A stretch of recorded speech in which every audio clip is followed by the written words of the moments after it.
Annyeonghaseyo.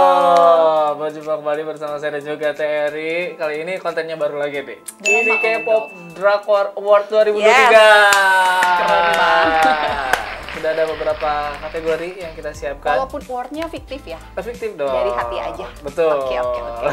Jadi nanti bakal ada beberapa kategori yang sudah kita siapkan. Dan kita masing-masing bakal nyebutin judul drakornya yang paling kita suka misalnya, ataupun aktor yang paling bagus, aktris yang paling bagus. Kita sudah siapin juga, dan teman-teman yang nonton harus juga nyiapin ya versi kalian siapa. Langsung aja, ini dia, ini K-pop Drakor Award 2023. Untuk kategori yang pertama, ada kategori si paling tantrum. Tentunya ini cowok ya.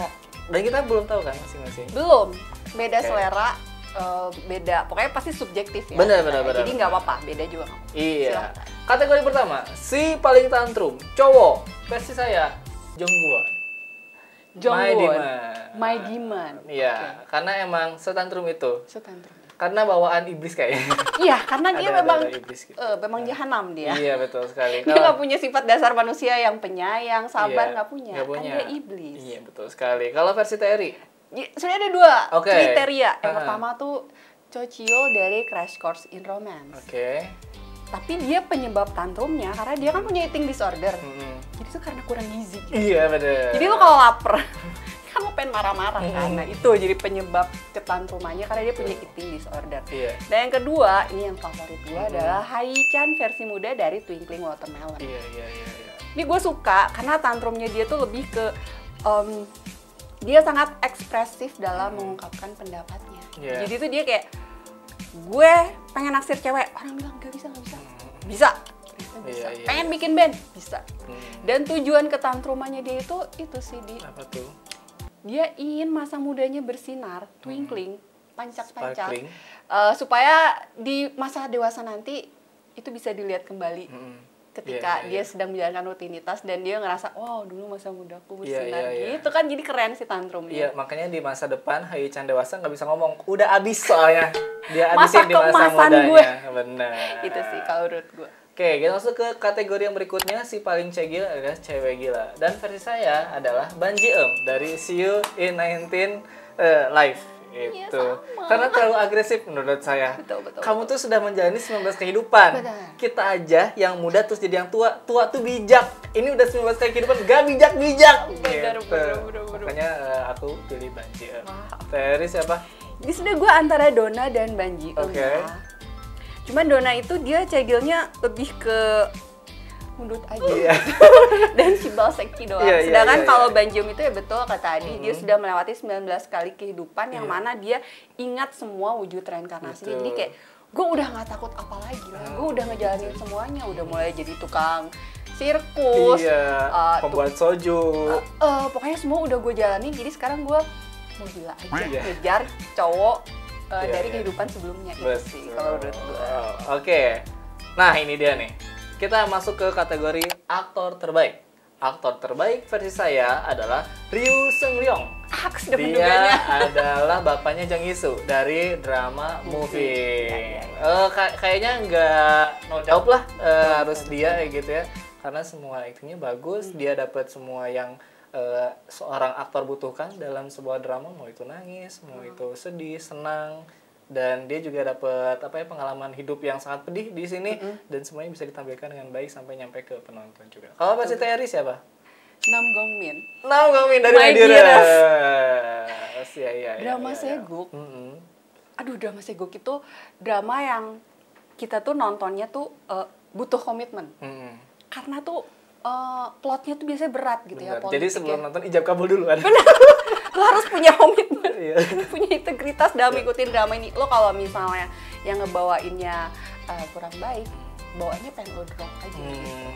Nam Gongmin itu setiap hembusan nafas, setiap desahnya dan setiap lirikan, tatapan, semuanya tuh penuh arti gitu. Jadi gue sih suka banget gitu. Dan kita masuk ke kategori aktris terbaik. Versi saya adalah Song Hye Kyo dari The Glory. Sebenarnya ini karena 2 part sih. Part pertama tahun lalu kan Desember, tapi part 2-nya di April kalau nggak salah. Dan banyak pilihan sebenarnya, tapi aku langsung menjatuhkan pilihan pada Song Hye Kyo. Dan kenapa aku pilih, karena konsistensinya aja sih. Dari awal dia pengen balas dendam, sampai akhirnya terwujud, dia tunjukkan konsistensinya. Bahkan kalau misalkan lihat usaha dia biar jadi sosok ini, kan dia sampai berat badannya gitu tuh sampai ringkih banget. Dan salah satu dialog yang aku paling ingat adalah dia nggak mau tersenyum selama fase balas dendam ini, takut ngerusak katanya, ngerusak fasenya. Vibes-nya suram gitu. Betul. Walaupun aku punya pilihan lain kayak Park Eun Bin kemarin di Castaway Diva, dia bagus banget di situ. Terus juga ada beberapa artis lain, tapi pada akhirnya Song Hye Kyo. Artis terbaik versi TRI. Ini kan versi aku ya. Iya. Jadi kan terserah aku ya. Iya betul, tenang aja. Karena gue suka banget My Dearest. Jadi aku bukan terpaksa, aku tuh kayak gak bisa nggak milih An Eun-jin gitu. Dia yang main di situ. Karena sebelumnya dia tuh identik sama karakter di Hospital Playlist. Itu yang siapa sih namanya? Iyalah, itu kan pacarnya si Bapak Bidan. Ya betul. Itu kan dia identik di situ. Terus sesudah itu dia sempat main sama si jaksa Kang Ho yang punya anak kembar. Itu. Nah, ketika dia main drama ini, My Dearest, itu kayak nggak kelihatan jejaknya gitu. Gue ngelihat dia kayak jadi sosok baru, mulai dari tirusnya, fisik ya, visual, dan aktingnya tuh kayak tidak berbekas gitu. Jadi gue suka banget sih. Maaf ya karena suka banget drama ini. Gak apa-apa. Jadi aktris atau aktor itu ketika dia masuk ke drama baru harus datang dengan gelas kosong istilahnya. Nah ini berarti bagus banget nih ceweknya. Aku ngerasanya gitu. Karena biasanya kalau pas nonton ini kayak ada bekas-bekasnya nggak sih? Ini orang ini main, tapi kayak masih ada bekas di karakter sebelumnya yang melekat terlalu dalam gitu dalam dirinya gitu sih kalau buat aku ya. Oke, kita masuk ke kategori yang berikutnya, dan ini menurut aku ya kategori ini baru ada tahun ini sebenarnya. Dari dulu tuh sebenarnya udah ada green flag, tapi kalau sekarang disebutnya si paling ijo. Jo Neon nggak? Iya betul.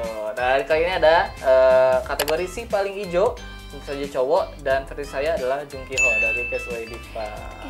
Udah pasti sih. Dia tuh menaikkan standar cowok green flag gitu, dan sejauh ini dia paling tinggi. Kalau tahu ada meme yang duduk ada dewa, nah itu Jung Ki Ho tuh. Cowok green flag Jung Ki Ho. Gitu. Alasannya? Karena dia 15 sudah tahun. Bener. Yang dia lakukan. Kan orang tuh kan kalau kayak Jungpal tuh yang berapa tahun gak ngapa-ngapain. Terus di startup tuh hanya bilang 3 tahun gak ngapa-ngapain. Dia 15 tahun udah ngapain aja. Iya, jadi dia 15 tahun ngapa-ngapain gitu. 15 tahun effortnya gila. Ini sebenarnya gue ada 2 kriteria. Ada 2 kandidat sih, Jung Ki Ho dan So Do Guk dari drama Perfect Marriage Revenge. Itu juga ijo banget. Dia kan pengen ngebantuin si ceweknya untuk membalas dendam. Bersedia. Terus ceweknya tuh kan dia sempet trauma karena pernah diracun waktu muda. Jadi dia nggak berani makan makanan apapun. Jadi parno gitu. Parno dia cuma mau makan makanan kemasan. Dimasakin tiap hari. Terus dimasakin di hijau banget yang bikin para ajuma bergetar. Iya, aku juga ada kategori lain, calon lain yaitu Han Gyeol. Oke. Dia juga di masa lalunya baik banget. Dia di keluarganya jadi koda juga kan. Iya bener. Pokoknya tahun ini juga salah satu tahun di mana banyak drakor yang menghasilkan cowok-cowok hijau neo. Betul. Oke, kita langsung ke kategori berikutnya yaitu ada soundtrack terbaik, dan dari aku adalah lagu Someday dari Park Eun Bin di Castaway Diva. Bener ya. Itu aku sampai nangis pas lagu itu pertama keluar dinyanyikan oleh Park Eun Bin. Kalau Terry? Aduh maaf. Apa tuh? Soundtracknya dari My Dearest lagi. Nggak apa-apa tuh teh. Itu yang nyanyinya An Eun-jin. Jadi itu ada versi ceweknya yang nyanyinya si An Eun-jin, terus ada versi cowoknya. Judulnya With My Heart. Itu soalnya kayak ada seguk-seguknya. Jadi kayak ada traditional musiknya, itu keren sih buat aku. Oke, kita lanjut lagi ke kategori berikutnya, ada drakor terbaper. Dan versi aku, drakor tersebut adalah Call It Love. Ini dibintangi sama Lee Sung Kyung. Ya, ini aku suka banget karena cinta orang dewasa itu begini gitu. Tidak banyak bicara, hanya tatapan yang menunjukkan cinta gitu kan. Tapi ya sebenarnya terasa gitu, walaupun tidak banyak bicara. Vibes-nya kayak slow gitu ya. Betul, slow burn. Kalau Terry? Baper. Iya, yang paling baper dong. Perfect Marriage Revenge. Itu kalau secara formula ya. Kalau secara rumus, itu plotnya tuh kayak makjang itu sampai geli gitu gue. Yang kayak, ih apa banget gitu kan, udah time travel, udah anak adopsi yang disiksa dan dianiaya, tapi ternyata dia bukan anak adopsi gitu kan. Terus ketemu keluarga coba itu kayak ih apa gitu. Tapi baper. Tapi baper itu kenapa bisa kayak gitu? Ya itu formula yang aneh sih memang. Tapi ke kita langsung bekerja gitu ya. Oke, lanjut lagi ke kategori berikutnya, yaitu ada drakor si paling gak jelas. Jadi gak jelas ini teh genrenya apa? Kamu teh mau time travel atau apakah kamu teh romance atau apa gitu ya. Dan ini dari aku drakornya ada nih, Crash Course in Romance. Nih sebentar ya. Awalnya les kan. Oke, ini berarti anak sekolah nih. Parenting. Tahu-tahu percintaan orang dewasa, romance dewasa. Tiba-tiba kok ini ada gelap-gelap apa nih? Ada psikopat. Jadi mau dibawa kemana gitu kan? Itu ya dinamikanya. Hampir aja kalau misalkan ada time travel udah nggak ngerti lagi ini deh. Reinkarnasi juga. Sekarang pada kayak gitu ya. Untung juga gak ada hilang ingatan ya gitu. Amnesia. Oke, kalau dari Terry yang paling gak jelas genrenya ini sebenarnya apa? Itu sih udah jelas ya. Kalau versi gue Durian's Affair. Itu lebih gak jelas lagi. Time travel dari masa lalu ke masa depan itu udah nyampur. Time travel, reinkarnasi, ketemu lagi sama mantan suaminya dan mantan selingkuhannya di masa depan. Dan ketemu sama anaknya yang sudah mati di masa depan. Terus udah gitu endingnya juga gak jelas, Di. Endingnya tuh pokoknya gak jelas, gue juga lupa endingnya. Dan aku kira drama ini soal buah-buahan. Ternyata gak ada. Ya, jadi Durians itu nama karakternya. Ya kan? Iya benar. Oke, lanjut lagi ke kategori drakor si paling bikin emosi. Plotnya. Kan kita sudah tahu ya banyak plot yang aduh aneh banget gitu kan. Dan menurut saya di tahun ini ada Miraculous Brothers. Ini hampir mirip kayak genrenya nggak jelas itu. Gitu. Jadi ada time travel gitu kan. Ada amnesianya nih di sini nih. Amnesianya. Terus mau ada sok ininya teh. Teori-teori konspirasi dari apa tuh elit global gitu. Padahal ini soal tentang penulis aja, di mana dia tuh ngambil naskah dari orang lain, plagiarisme. Plagiat. Iya gitu. Tapi wah nyambungnya kemana-mana. Aduh, gak ngerti lagi. Jadi Terry yang paling bikin emosi plotnya. Drakor yang paling bikin emosi buat gue itu udah jelas, Interest of Love. Kisah cinta jajaran genjang. Iya. Jadi itu intinya dia awalnya PDKT. Tapi nggak jadi PDKT-nya. Terus ini pacaran. Pas udah punya pacar, ini yang dua ini selingkuh. Nyebelin nggak? Iya. Terus kenapa gue tonton dan gue baperin? Iya. Gue ongoingin drama ini. Udah yang paling aneh ya. Oke, salah satu kategori yang paling aku suka di sini ada drakor si paling slow burn. Yang face-nya tuh lambat banget gitu ya. Kalau kita nonton tuh hampir ngantuk tapi seru juga. Kalau lagi capek tuh bawahnya kayak aduh ngantuk. Yang isi scene-scene-nya tuh di kereta, di bus gitu kan, pantai pelan-pelan. Kayak story-nya anak-anak Gen Z. Iya, dan drama ini sebenarnya masih jalan, tapi udah aku masukin. Ini ada judulnya Tell Me That You Love Me. Okay. Seorang cowok yang tuli bertemu dengan cewek yang cantik dan perhatian dan ingin mendekatkan dirinya pada si cowok yang tuli ini. Seru. Ada di sini. Iya. Kalau Terry si paling slow burn. Ya ini dua sama. Tell Me That You Love Me. Murni karena memang karakternya itu tuli.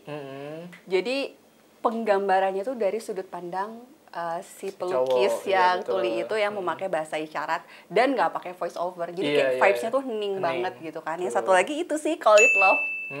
Iya. Karakter utamanya itu sangat tertindas banget, teraniaya dan tertindas yang bikin kita jadi berempati gitu ya. Udah diapa-apain dia masih nerima aja. Itu juga vibes-nya kan slow dan healing gitu. Kalau ada di tahun ini masih apa tuh namanya Lee Min Ki, My Liberation Notes itu harusnya masuk juga ya. Itu kategorinya gitu ya. Oke. Dan ini ada kategori yang berikutnya, drakor si paling ketebak. Oh, ini udah sama harusnya ya. 1, 2, 3. Kingland. Itu Kingland udah template banget plotnya. Udah sangat-sangat ketebak. Terus bahkan aku mau kayak gini, paling episode nanti begini dan bener. Nebak lo ya. Tapi aku nonton. Oke, kayaknya yang nonton juga sama ya. Dan kita masuk ke drakor terbaik nih ya. Drakor terbaik dari Nikkei Award 2023. Versi saya, movie. udahlah nggak usah dijelasin lagi kenapa drakor ini yang paling keren karena lihat aja uang. Modalnya. Lihat aja dramanya ada Jo In Sung. Ya udah masih terbaik kayak gitu ya. Kalau dari TRI drakor terbaik 2023. Ya, itu drakor terbaik para umat itu. Betul. Moving ya, para jemaah pasti moving. Ya cuman karena ini kan versi gue. Iya. Ya maaf ya kalau My Dears lagi. Ya maaf. Oke. Itu ya versi gue, tapi kalau versi umat gue setuju sih itu Moving. Keren. Oke, yang berikutnya kalau ada terbaik, kenapa nggak ada yang terjelek sih? Nah, ya kan? Ini dia, drakor terjelek ini K-pop World 2023. Versi TRI adalah bukan terjelek, tapi di bawah ekspektasi. Iya. Apa tuh? Strong Girl. Oke, Strong Girl langsung. Karena kan ngarep gitu kan. Pas yang Do Bong Sun itu kan yang ada Park Hyung Sik dan Park Hyung itu kan gemes banget. Pas di sini kayak gak dapet aja gitu getarannya. Jadi pas episode berapa gue drop. Dan percaya atau enggak sama. Strong Girl langsung. Itu juga. Iya. Ekspektasinya udah ngikutin yang pertama. Benar. Gitu. Pas ada di sini, pas aku nonton yang ini, gak sayang banget ya. Mungkin aku cuma 3 episode atau 4 episode. Gue juga segituan sih, soalnya fokusnya kok jadi kemana nih gitu. Ya itu sih. Oke, kita masuk lagi ke kategori yang berikutnya. Ada aktor terganteng 2023 yang saya pilih adalah Hwa Min Hyun dari My Love Lion. Aduh, itu auranya, ya Allah. Kayak masker tapi tapi menembus kan, menembus. Mendobrak. Saya aja ditatap sama Hwa Min Hyun, dede kan laki-laki teh. Gitu. Ya Allah, gila. Kalau TRI aktor terganteng 2023. Ya maaf kalau ada 2 kandidat. Aduh, siapa lagi nih? Yang satu Rawon, yang satu lagi Cha Eun-woo. Iya. Gitu ya, tapi dramanya Cha Eun-woo yang terakhir ini, A Good Day to Be a Dog, dari segi plot itu ya biasa aja. Terus gitu dia kan 1 minggu 1 episode, jadi kayak lama banget gitu. Kayak minggu kemarin ini ngebahas apa, jadi itu asli hanya menikmati visual. Betul, dan ditambah ya ada beberapa kali gak tayang. Kayak gak niat gimana sih, jadi akhirnya gue pilih Rawon aja. Iya, boleh. Kalau ada aktor terganteng, pasti ada aktris tercantik. Ini dia aktris tercantik 2023. Kalau saya Go Yoon Jung dari movie Jang Hee-soo. Jang Hee-soo cantik banget sih emang. Parah. Dimana dia di sini jadi anak SMA gitu kan. Mana cocok lah dengan mukanya, gemes lagi. Cocok-cocok aja dia. Iya. Padahal dia dari segi usia kan udah nggak semuda itu kan? Iya, tidak semudah itu. Oke. Changmin dari TV IQ aja kalau jadi anak sekolah di Korea mah pantas-pantas aja. Bener sih, bener. Kalau TRI aktris tercantik 2023. Iya, gue antara Kim Hyo Jung sama Nana sih. Ini Nana cantik banget sih. Di My Man is Cupid itu dia cantik banget. Gue nonton dramanya yang kemarin-kemarin tuh kurang menonjolkan cantik aja. Kayaknya Nana sih, cantik banget sih. Yang di My Man is Cupid menambah kepuasan aja karena di Mas Girl itu kan sedikit banget airing time-nya sih Nana. Nah di My Man is Cupid itu tiap hari ada dan panjang gitu. Jadi puas lah. Udah fokus gitu. utamanya ke situ ya. Betul sekali. Oke, kita masuk lagi ke kategori berikutnya. Ada kategori second lead terpuk-puk. Kayaknya sama sih. 1, 2, 3. Kang Woo Hak. Iya benar. Kang Woo Hak. Kang Woo Hak. Itu sini aku pupuk hampir menjadi Han Ji Pyongnya di startup ya. Soalnya kan mirip kan. Kenapa? Dari awal versusnya Jung Ki Ho, tapi ketika dewasa karakter yang namanya Jung Ki Ho nggak ada. Yang ada hanya 2 kakak beradik yang namanya Kang Bo-go dan Kang Woo Hak. Kita harus milih ini yang mana yang Jung Ki Ho. Tapi ya saking ijonya si Kang Bo-go, si Woo Hak-nya aja sampai minder gitu. Wah, dia ngasih apartemen beserta isinya.